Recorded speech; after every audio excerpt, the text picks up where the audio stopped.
प्यारे बच्चों, आज हम लोग पढ़ेंगे जो है राष्ट्रीय सुरक्षा BA सेकेंड ईयर।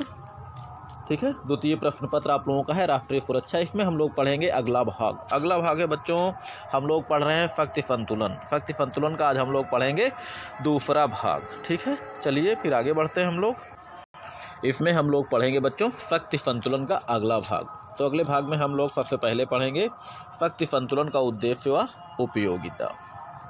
चलिए आगे बढ़ते हैं हम लोग बगैर देरी किए हुए।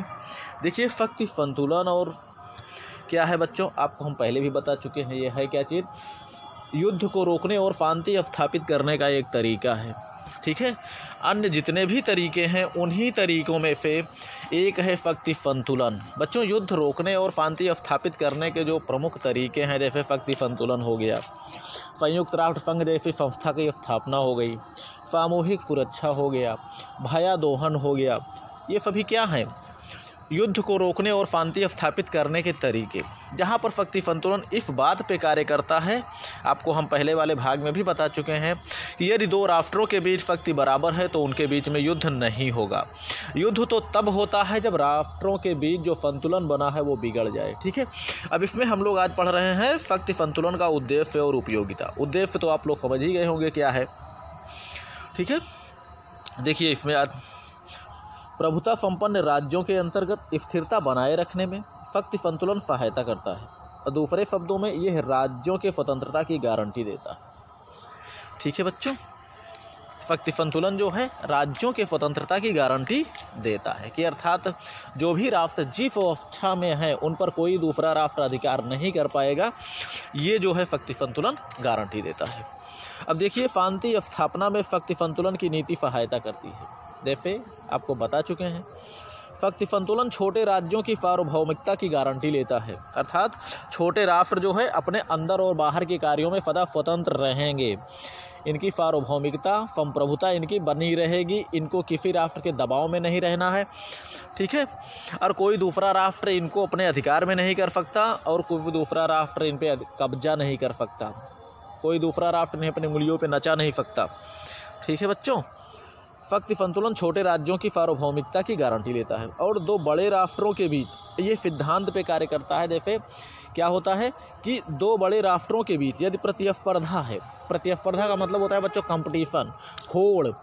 कैसे होड़, तुम बड़े या हम बड़े, अर्थात हम बड़े, अपने आप को बड़ा बनाने के प्रतियोगिता, अपने आप को मजबूत दिखाने की प्रतियोगिता, अपने आप को आगे बढ़ाने की प्रतियोगिता। ठीक है, वो है प्रतिस्पर्धा, जिसके हम लोग कहते हैं कंपटीशन।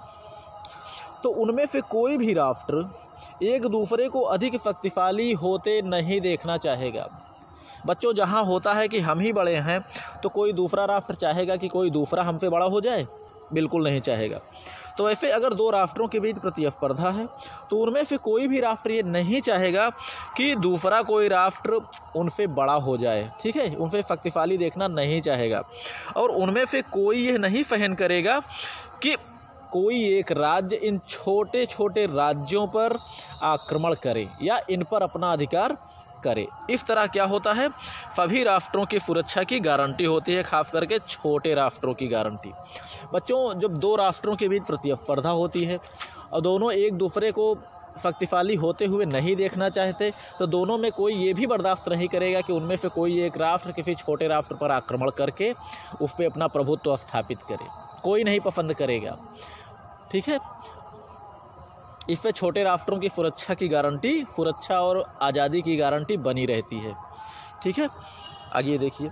और शक्ति संतुलन के प्रमुख दो उद्देश्यों में स्वतंत्रता प्राथमिक उद्देश्य है और शांति स्थापना द्वितीय है। बच्चों अगर राष्ट्रों की स्वतंत्रता बनी रहेगी तो शांति स्वयं ही स्थापित हो जाएगी। ठीक है, क्योंकि अगर राष्ट्र परतंत्र हुए, राष्ट्र गुलाम हुए, राष्ट्रों पे किसी राष्ट्र का कब्जा हुआ तो स्वतंत्रता उस समय अगर खतरे में पड़ी तो शांति भी भंग होती रहती है। ठीक है, शांति, अगर राष्ट्र सभी स्वतंत्र हैं तो शांति हमेशा बनी रहेगी। ठीक है बच्चों, खास करके छोटे राष्ट्र स्वतंत्र हैं तो और अच्छी बात है, सभी स्वतंत्र हैं तो भी ठीक है, और भी अच्छी बात है। जब स्वतंत्र रहेंगे तो शांति बनी रहेगी। लेकिन है कि उनमें से किसी के प्रति ये दुर्भावना ना जगने पाए कि हम ताकतवर बनने का प्रयास करें और किसी अन्य राष्ट्र की स्वतंत्रता को हानि पहुंचाएं। ये जो है किसी के बीच में नहीं होना चाहिए। ठीक है, चलिए अब इसमें देखिए दो उद्देश्य जो है इसमें, पहला है स्वतंत्रता और दूसरा है बच्चों शांति स्थापना। अब देखिए विद्वानों ने इसमें एक तीसरा उद्देश्य भी जोड़ दिया है, वो क्या है? शक्ति संतुलन अंतर्राष्ट्रीय कानून को बनाए रखने के लिए अनिवार्य है। ठीक है, शक्ति संतुलन अंतर्राष्ट्रीय कानून को बनाए रखने के लिए अनिवार्य है। अब इनका मानना क्या है कि अंतर्राष्ट्रीय कानून लागू करने वाली कोई केंद्रीय सत्ता नहीं है, इसलिए शक्ति संतुलन के द्वारा किसी राष्ट्र को शक्तिशाली होने से रोका जा सकता है। ठीक है बच्चों, अब देखा जाए तो आज के समय में अंतर्राष्ट्रीय कानून संयुक्त राष्ट्र संघ है।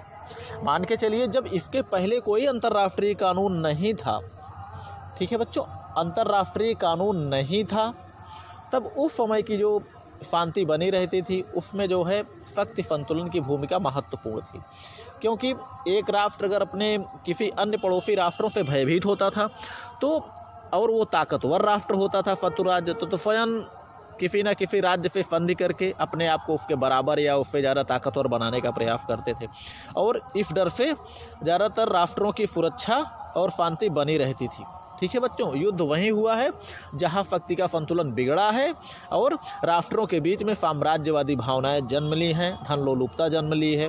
ठीक है, वहीं पर शांति भंग हुई है। ठीक है बच्चों, अब आगे इसमें हम लोग पढ़ेंगे शक्ति संतुलन और सामूहिक सुरक्षा में अंतर। बच्चों जैसे कहा जाए, अभी हमने आपको बताया शक्ति संतुलन इस सिद्धांत पर कार्य करता है कि राष्ट्र और राष्ट्र परिवारों के बीच उचित साम्यावस्था बनाना। ठीक है, शांति स्थापित करने के जो तरीके हैं, शक्ति संतुलन भी उनमें तरीका है, सामूहिक सुरक्षा जो है वो भी शांति स्थापित करने का तरीका है। दोनों ही तरीके एक ही हैं। शांति स्थापित करने का तरीका शक्ति संतुलन भी और सामूहिक सुरक्षा भी। अब दोनों में अंतर क्या है बच्चों? जैसे हमने बताया कि शक्ति संतुलन राष्ट्रों का गुट है। ठीक है,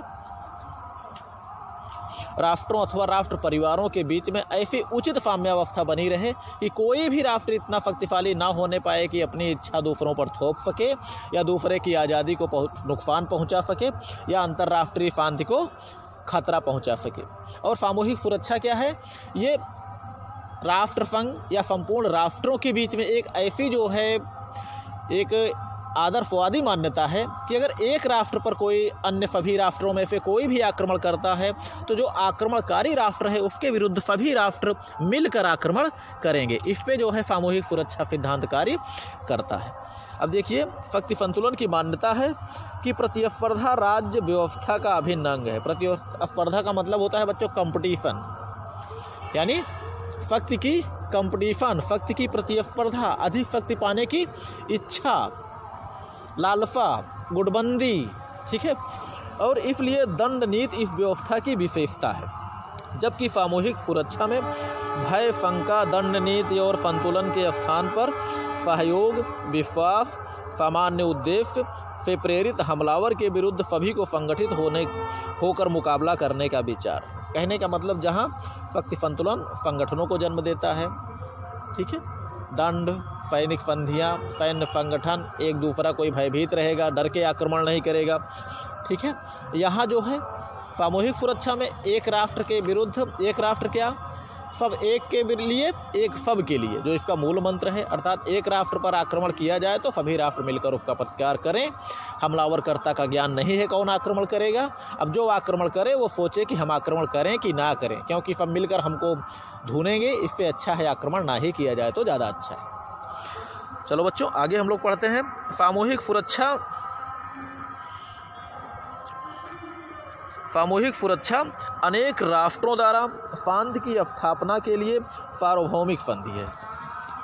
ठीक है, जबकि शक्ति संतुलन किसी राज्य या राज्यों के विरुद्ध एक प्रतियोगी संधि है जिसका निर्माण युद्ध को ध्यान में रखकर किया जाता है। शक्ति संतुलन खास करके शक्ति को ध्यान में रख के किया जाता है। भाई दो राष्ट्र हैं, एक कमज़ोर है दूसरा ताकतवर है, दिमाग में युद्ध गूंज रहा है, अगर उसने आक्रमण किया तो हम कमज़ोर पड़ जाएंगे, इससे अच्छा है हम कोई संधि कर लें, दूसरे राष्ट्रों से संधि करके अपना एक गुट बनाने का प्रयास करते हैं और अपने आप को शक्तिशाली शत्रु के बराबर या कम से कम उससे ज़्यादा बनाने का प्रयास किया जाता है शक्ति संतुलन में, ताकि ताकत का संतुलन बना रहे। हालांकि संतुलन के लिए कोई प्रयास नहीं करता बच्चों, सभी चाहते हैं बराबर नहीं, ज़्यादा होने का प्रयास करते हैं, ज़्यादा ताकत इकट्ठा करने का प्रयास करते हैं। ठीक है, तो जहाँ तक सामूहिक सुरक्षा में क्या है, कोई राष्ट्र ताकत शक्ति, ना तो कोई कंपटीशन है, ना कोई राष्ट्र इसमें शक्ति को इकट्ठा करने का प्रयास करता है, ना संगठन बनाता है। सभी राष्ट्र पूर्ण रूप से स्वतंत्र हैं। बस मान्यता इसी बात की है, अगर एक राष्ट्र पर अगर कोई राष्ट्र आक्रमण करता है तो आक्रमणकारी के विरुद्ध सब राष्ट्र मिलकर आक्रमण कर दें, सब राष्ट्र मिलकर उसके विरुद्ध कार्रवाई करें, जो आक्रांता हो, जो दुष्ट हो। ठीक है बच्चों, उसी तरह से जैसे हमने आप लोगों को बताया था क्लास में बच्चों, शांति तभी बनी रहेगी या तो कॉलेज अच्छा हो, प्रशासनिक व्यवस्था अच्छी हो, बच्चे लड़ाई झगड़ा ना करें, या तो फिर ये हो कि जब बीच बीच में लड़ाई हो रही है तो प्राचार्य जी बोल दें, अगर एक लड़के को कोई लड़का पीटता है तो सभी पूरे क्लास के बच्चे मिलकर उस पीटने वाले बच्चे को पीटेंगे, तो शांति बनी रहेगी। ठीक है बच्चों, चलिए। लेकिन हाँ, अगर एक मिलकर दूसरे को मारा, दूसरे ने 2 को साथ लिया, उसको मारा, वो भी 2-3 को बनाएगा, फिर उसको मारेगा, तो बच्चों वो संतुलन है, शक्ति संतुलन है। और सभी राष्ट्रों के लिए, अगर सभी बच्चों के लिए एक होगा तो वो सामूहिक सुरक्षा है। ठीक है, चलिए। गुटबंदी जो भी होगी बच्चों, देखिए कभी कभी कॉलेज में होता है, जब कई बच्चों का गुट एक तरफ, कुछ बच्चों का गुट एक तरफ, मारपीट होती है, तो वो बच्चों शक्ति संतुलन है। अगर प्रशासनिक व्यवस्था या फिर सभी बच्चे उस आक्रांता के विरुद्ध अगर इकट्ठे हो जाते हैं एक ही क्लास के, तो सामूहिक सुरक्षा है।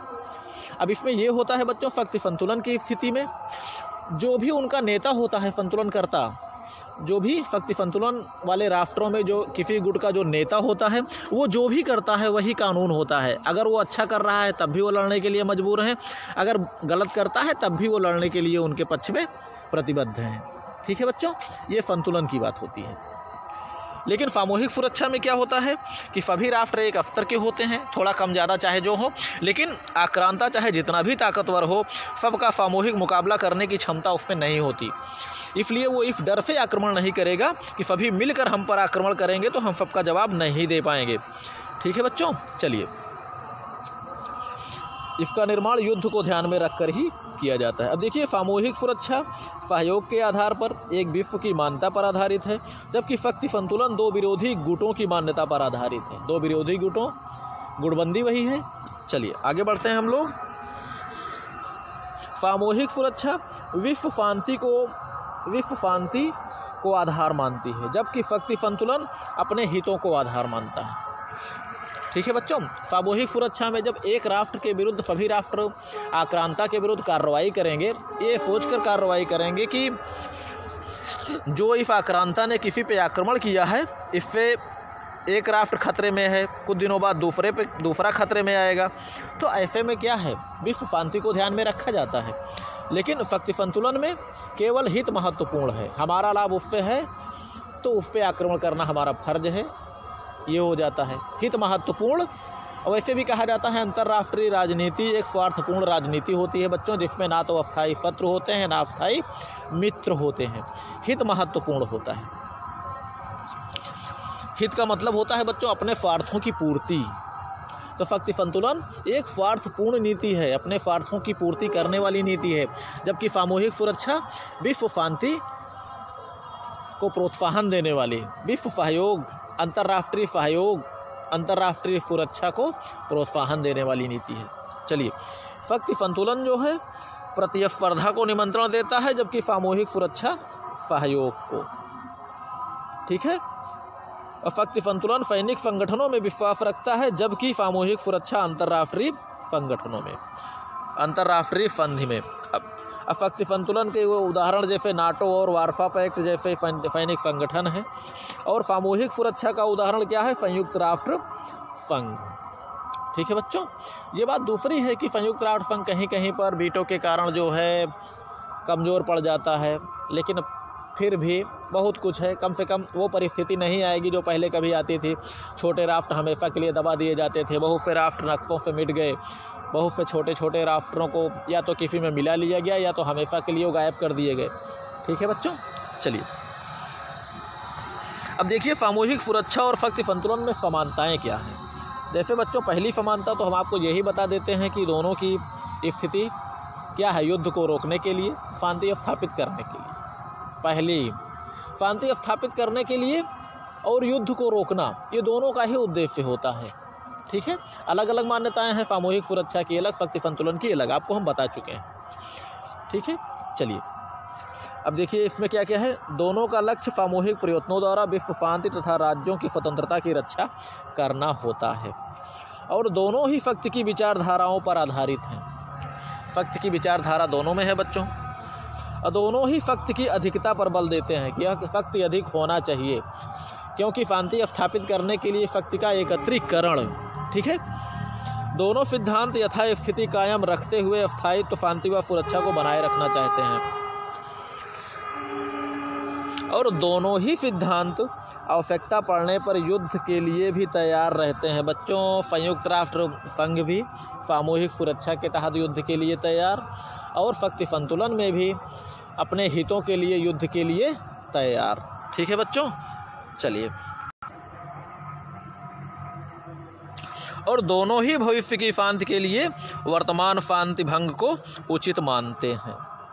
कहने का मतलब, भविष्य की शांति की स्थापना बनी रहे, इसके लिए अगर वर्तमान में थोड़ी सी अगर शांति भंग भी करना पड़े तो कोई दिक्कत नहीं है। कहने का मतलब लंबे समय तक शांति बनी रहे, आज चाहे थोड़ी सी शांति भंग हो जाए कोई दिक्कत नहीं है, दोनों चीज़ें बनी रहे।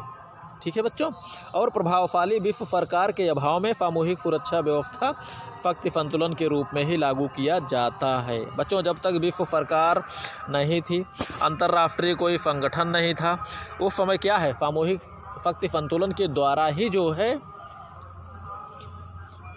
राष्ट्रों की सुरक्षा होती थी। इस डर से भाई गुटबंदी का डर होता था, दोनों के पास गुट होते थे, दोनों गुटों के पास अलग अलग राष्ट्रों का गुट होता था, दोनों ही शक्तिशाली होते थे, तो आत्म विनाश का भय तो होता ही था।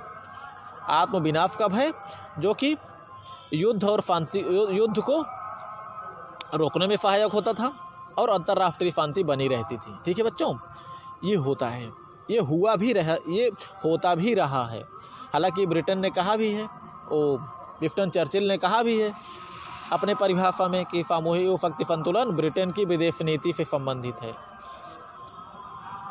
अंग्रेजों की ये पुरानी नीति है शक्ति संतुलन स्थापित करना, इसका ज़्यादा प्रयोग अंग्रेजों और फ्रांसीसियों ने किया। ठीक है, चलिए, प्रभावशाली विश्व सरकार के अभाव में सामूहिक सुरक्षा व्यवस्था शक्ति संतुलन के रूप में लागू किया जाता है। अगला है, दोनों ही शक्ति नियंत्रित करने के साधन हैं, यानी कोई भी राष्ट्र इतना ताकतवर ना होने पाए कि अपनी इच्छा दूसरों पर थोप सके, अंतर्राष्ट्रीय सुरक्षा को खतरा पहुंचा सके, पड़ोसी राज्यों की स्वतंत्रता का हनन कर सके। ठीक है बच्चों, चलिए ये चैप्टर यहीं पे समाप्त होता है। आगे हम लोग पढ़ेंगे बच्चों अंतर्राष्ट्रीय आतंकवाद, वो भी अगले भाग में।